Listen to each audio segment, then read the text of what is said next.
dipercaya dari dalam. Nah, saya takut kalau orang di luar ini tahu saya sudah di sana berpihak. Takutnya itu maksud saya. Iya. Yang mereka di mana saya akan menjadi mediasi untuk dua kelompok ini, mereka akan bisa berpikir, oh sudah kelompok sana ini Pak Tampu ini. Itu yang mau saya katakan. Kenapa saya bilang cut dulu? Kalau itu disimpan dulu satu ketika kalau ini sudah selesai, baru.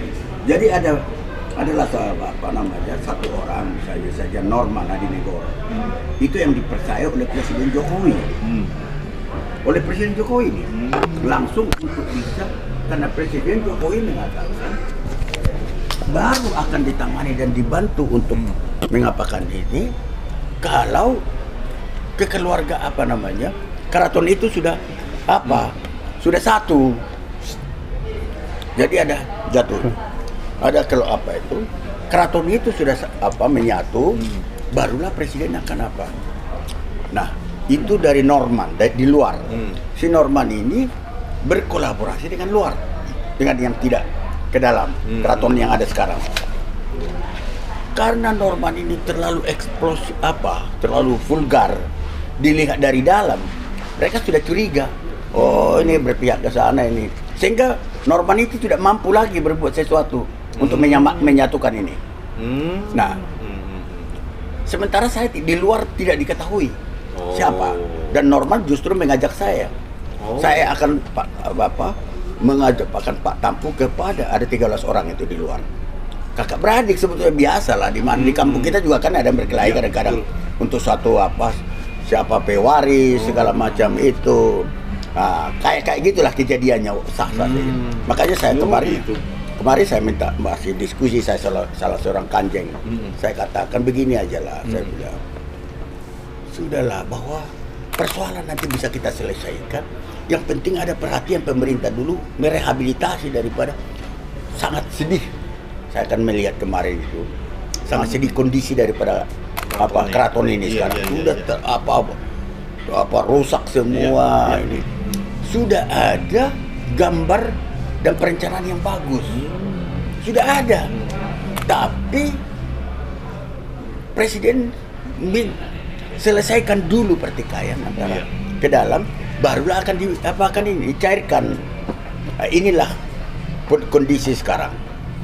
Jadi makanya saya katakan tadi, saya kurang dulu ya? Jangan dulu karena curiga nanti orang di luar. Begitu. Sehingga saya tidak bisa berhasil menjadi mediator. Gitu. Sebab ini kalau kita mengatakan begini nanti, berarti mereka melihat, dia orangnya Pak Kubono.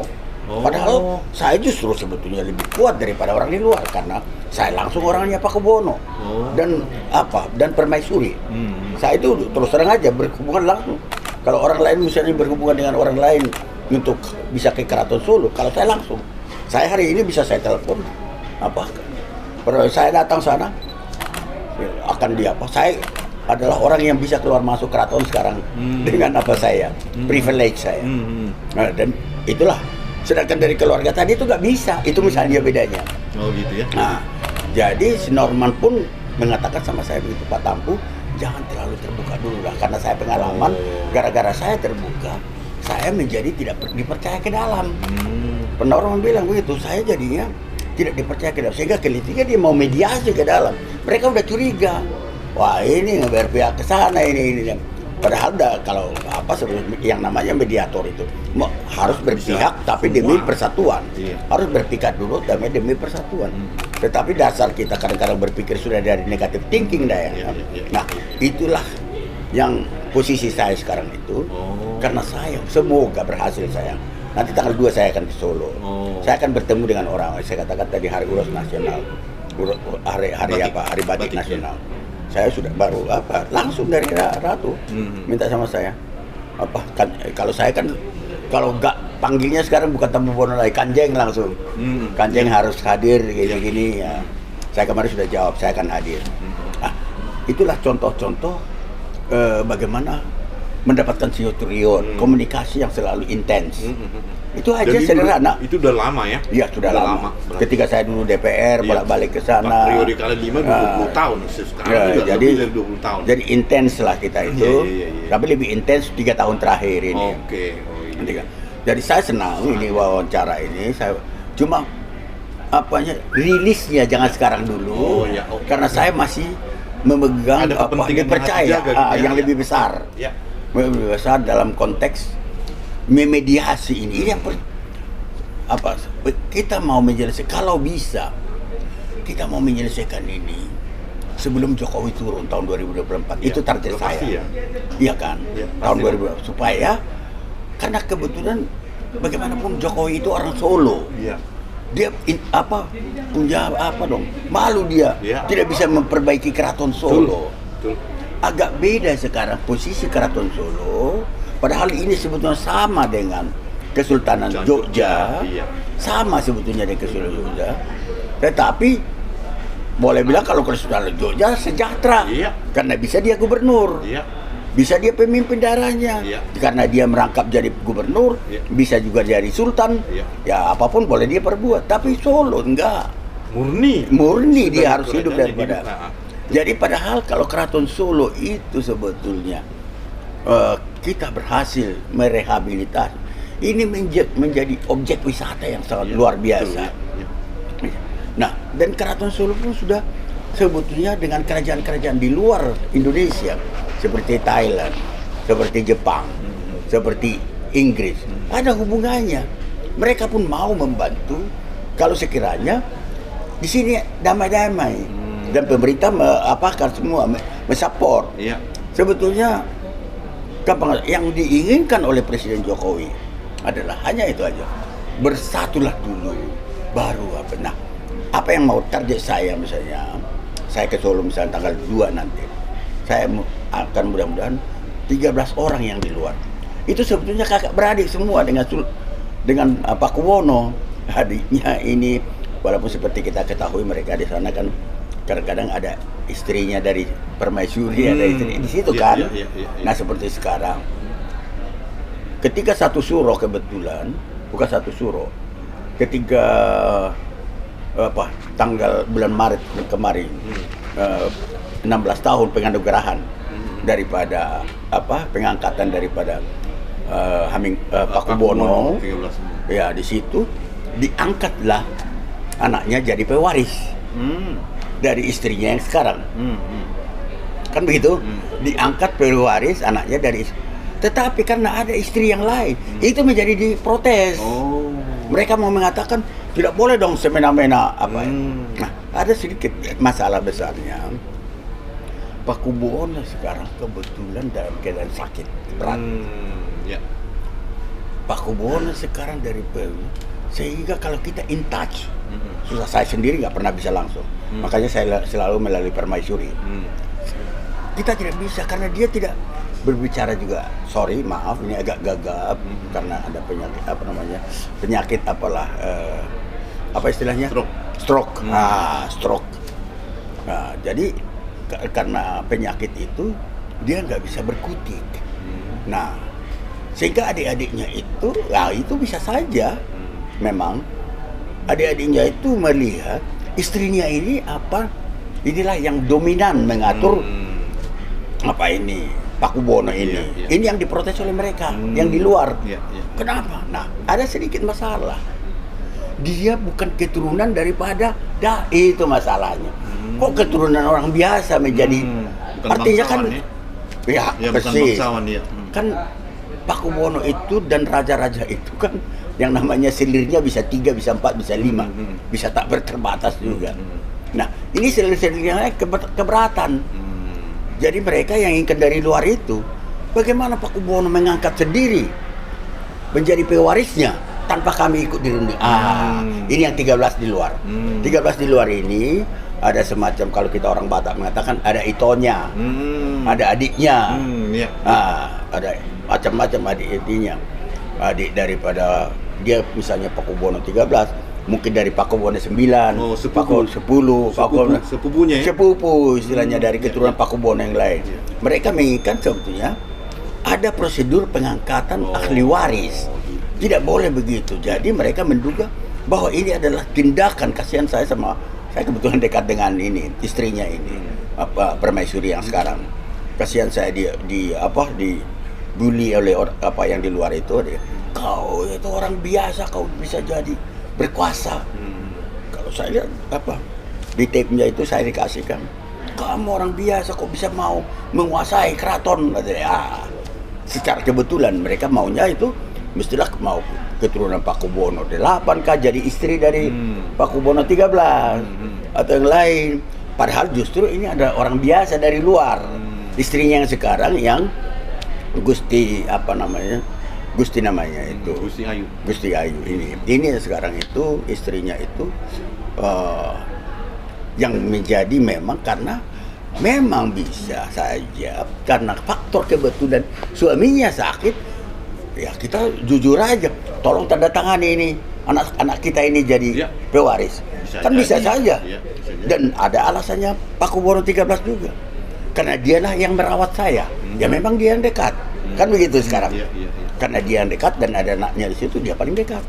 Tetapi jadi ada alasan dia mengatakan, loh dia kan yang mengurusi saya, yang lain nggak ada.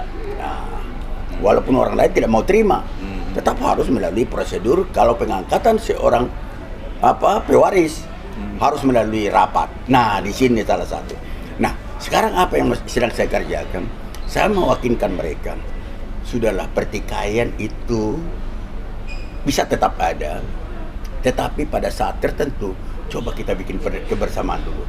Yang penting kita rehabilitasi dulu ini keraton ini. Iya. Kalau ini kita rehabilitasi, kita menuntut yang tadi itu pewaris dan sebagainya lagi, tidak ada masalah. Tetapi kalau ini sampai kapan akan segini berkelahi terus, tidak akan pernah diselesaikan ini. Ini pekerjaan berat ya sekarang yang sedang saya kerjakan. Itulah sebabnya saya katakan dulu, untuk sementara jangan jadi berita dulu, karena siapa tahu mereka itu nanti membaca ini, sudah negatif thinking langsung. Resisten yang di luar ini. Ada 13 yang di luar. Nah, itu yang dikatakan Pak Norma sama saya, Pak Tampu. Terserah Pak Tampu bagaimana caranya pendekatannya. Kalau perlu satu persatu dulu kita dekati. Setelah satu persatu 13-nya. Sebab kalau sudah 13 baru saya bawa ke dalam. Jadi bertahap. Cuma saya punya tekad. Kalau bisa sebelum 2024 ini selesai.